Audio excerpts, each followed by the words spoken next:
Welcome back to the deep dive.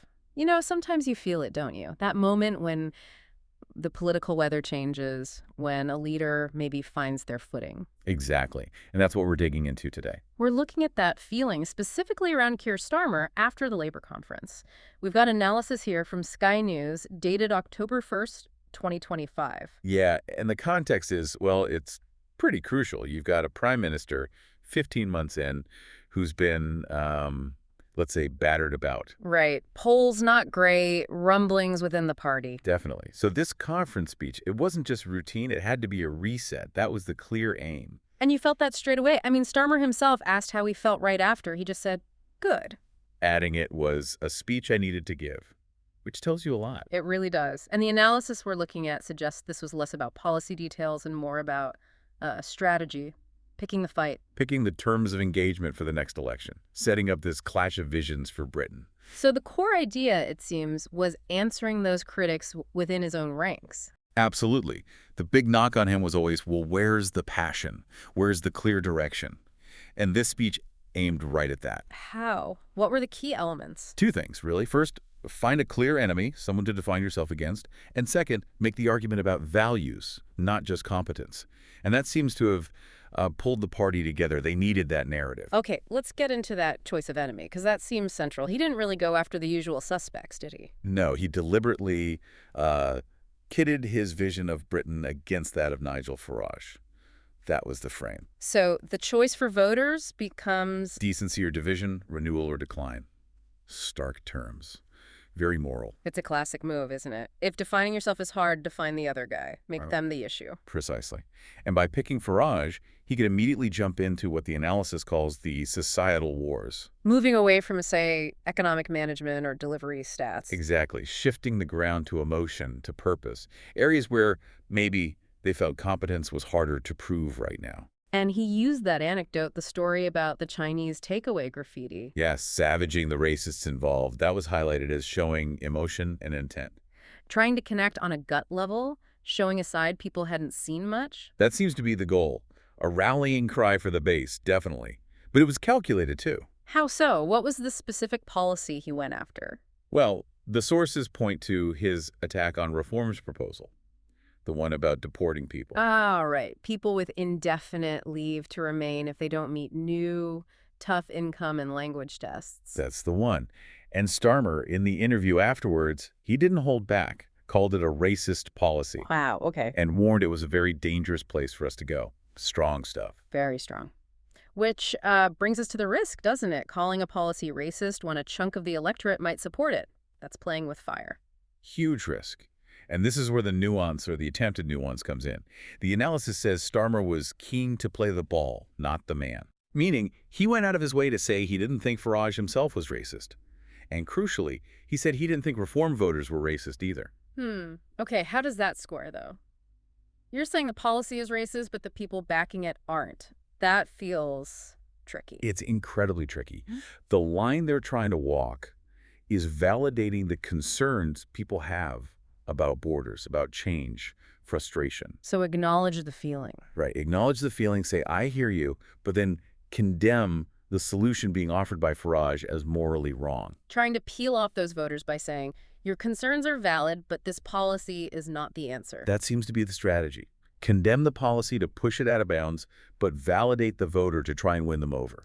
So let's talk about that risk calculation again. The sources mention a cabinet minister seeing this whole thing as net positive. Why take such a big risk? Well, think about the alternative. Fighting the next election purely on their record of the last 15 months. Then they've been, as you said, battered about. Exactly. Proving competence, especially with global economic issues and the slow grind of domestic policy, it's hard. It takes time. They're vulnerable there. So fighting on values is easier, or at least gives them a stronger immediate position. It gives them the moral high ground, or they hope it does. It lets them bypass the messy details of governing and frame the election as a fundamental choice about the country's character. Using Farage's proposals as the foil. Right. It shifts the debate to territory where labor feels traditionally stronger: inclusion, fairness, unity.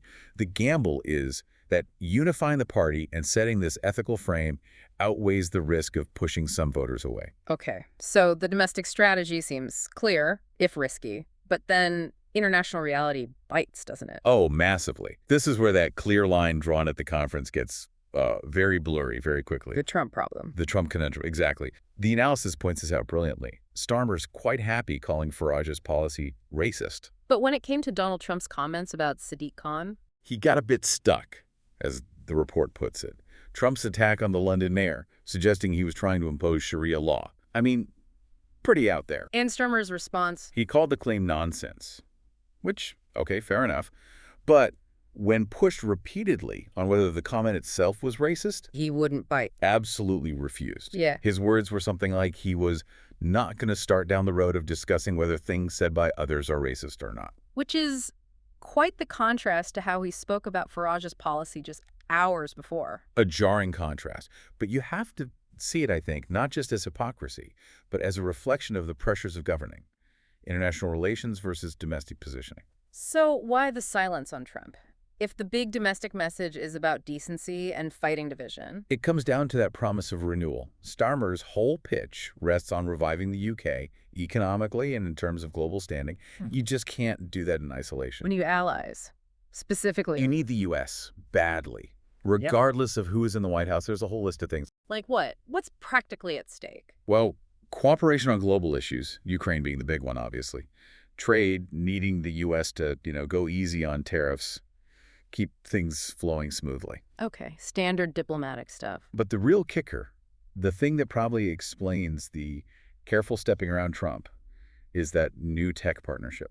Ah, the transatlantic one they just announced. Yeah, and the numbers being thrown around are huge. Right. Number 10 is claiming it could bring, what was it, 150 billion of investment into the UK Wow. 150 billion. over the next decade, yeah. That kind of money, that level of investment, it's absolutely fundamental to the whole renewal project. You can't risk that.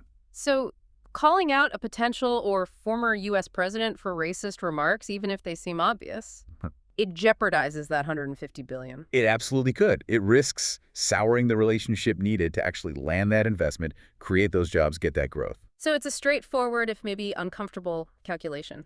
Economic necessity trumps ideological consistency on the world stage. That's what the analysis strongly implies.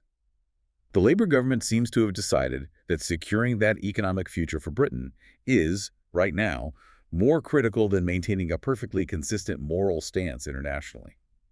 Survival over purity, perhaps. And adding another layer here, this whole domestic strategy pitting values against division, it's not entirely original, is it? No, not at all. It clearly echoes what Joe Biden tried in the U.S. before the 2022 midterms. The battle for the soul of the nation rhetoric. Exactly that. Casting Trump and his allies as this almost existential threat to democracy and American values, positioning the Democrats as defenders of the faith, basically. But how well did that actually work out for Biden? The historical parallel isn't exactly straightforward, is it? It's really not. I mean, yes, the Democrats did better than expected. They avoided that massive red wave people predicted. But it didn't exactly crush Trumpism. No.